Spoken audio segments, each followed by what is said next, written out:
मैं एक ही चीज कहना चाहता हूं जी, मोदी जी देश नहीं है, आरएसएस संसद नहीं है और मनुस्मृति संविधान नहीं है। संविधान दुनिया का सबसे बेहतरीन डॉक्यूमेंट है जो बाबा साहब अंबेडकर ने बनाया, लेकिन आज हमारे देश की सारी प्रॉब्लम्स की जड़ यह है कि संविधान के परखच्चे उड़ाए जा रहे हैं, संविधान को लागू नहीं किया जा रहा है। क्या एक आम आदमी इस देश के अंदर बोलने की भी आजादी रखता है? वो तय करते हैं क्या बोलोगे क्या नहीं बोलोगे। वो कह रहे हैं ये देशभक्त है, ये देशद्रोही है, ये कश्मीरी है, ये नॉन कश्मीरी है, ये जेएनयू वाला है, ये नॉन जेएनयू वाला है। अभी तक इस देश के अंदर हम देखते थे धर्म के नाम पे तो उन्होंने लड़ाया, हिंदुओं को मुसलमान से लड़ाया, हिंदुओं को क्रिश्चियन से लड़ाया, इस जात के लोगों को उस जात से लड़ाया। ये पहली बार हो रहा है जब ये हिंदुओं को हिंदुओं से लड़ा रहे हैं। ये हिंदू भारत माता की जय बोलता है, ये हिंदू भारत माता की जय नहीं बोलता, इसको मारो, इसको पकड़ो। लोग खुलेआम टीवी पे आके कह रहे हैं इसका गला काट देंगे, इसको पाकिस्तान भेज देंगे। ये बाबा साहब अंबेडकर का संविधान कहता है? नहीं कहता है। ये बाबा साहब अंबेडकर के सपनों का भारत नहीं है। ट्विटर के ऊपर आके लड़कियों को मां बहन की गालियां दे रहे हैं, सोशल मीडिया के ऊपर मां बहन की गालियां दे रहे हैं। एक टीवी चैनल की बहुत बड़ी पत्रकार है जिसका रोज आप टीवी में प्रोग्राम देखते हैं, उसको फोन कर करके गाली दी जा रही है, तू बाहर निकल तेरा ये कर देंगे। उसको ट्विटर के ऊपर गालियां दी जा रही है। एक दिन मिली मेरे को 3-4 दिन पहले और वो बड़ी नर्वस हो रही थी कि मैं अब सुरक्षित हूं कि नहीं हूं। इतने बड़े बड़े पत्रकारों को गालियां दी जा रही है। लेकिन दुख ये होता है कि जो लोग गालियां दे रहे हैं उनको सोशल मीडिया के ऊपर हमारे प्रधानमंत्री जी फॉलो करते हैं, ट्विटर के ऊपर। ऐसा क्यों हो रहा है?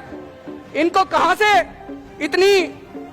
उनको कहां से ये एनकरेजमेंट मिल रहा है, कहां से ये साहस मिल रहा है कि वो इतने बड़े पत्रकारों को गाली दे सके?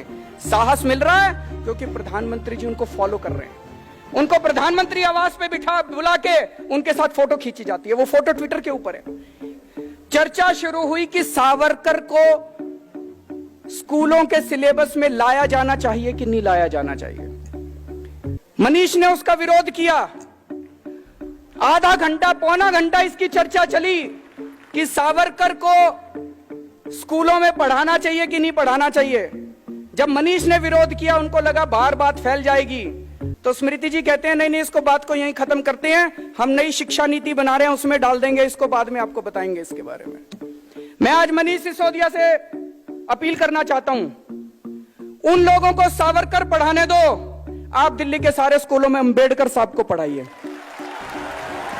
बाबा साहब के जीवन और बाबा साहब के विचार, बाबा साहब के संदेश, इनको विस्तार से आप दिल्ली के सारे स्कूलों में इसका सिलेबस तैयार किए और सारे स्कूलों के अंदर इसको पढ़ाने का इंतजाम कीजिए। आज मौजूदा सरकार, आरएसएस के प्रमुख कहते हैं रिजर्वेशन के ऊपर पुनर्चर्चा होनी चाहिए। प्रधानमंत्री जी कहते हैं हम रिजर्वेशन के पक्ष में हैं। किसको बेवकूफ बना रहे हैं? चित भी मेरी पट भी मेरी। चुनाव हार जाएं तो कहते हैं दलितों के वोट चाहिए, चुनाव हार जाएं तो कहते हैं रिजर्वेशन होना चाहिए, चुनाव जीतने के चांस हो तो कहते हैं रिजर्वेशन खत्म कर दो। सारा देश देख रहा है इसको। मैं एक ही चीज कहना चाहता हूं जी, मोदी जी देश नहीं है, आरएसएस संसद नहीं है और मनुस्मृति संविधान नहीं है। आज ये देश कौन से संविधान से चलाने की कोशिश की जा रही है? बाबा साहब अंबेडकर के संविधान से या मनुस्मृति के संविधान से? हम ये बर्दाश्त नहीं करने वाले, ये देश ये बर्दाश्त नहीं करने वाला।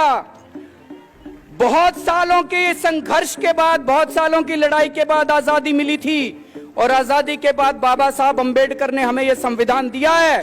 इस संविधान के लिए हम अपनी जान की बाजी लगा देंगे, लेकिन इस संविधान के विरुद्ध कोई काम नहीं होने देंगे।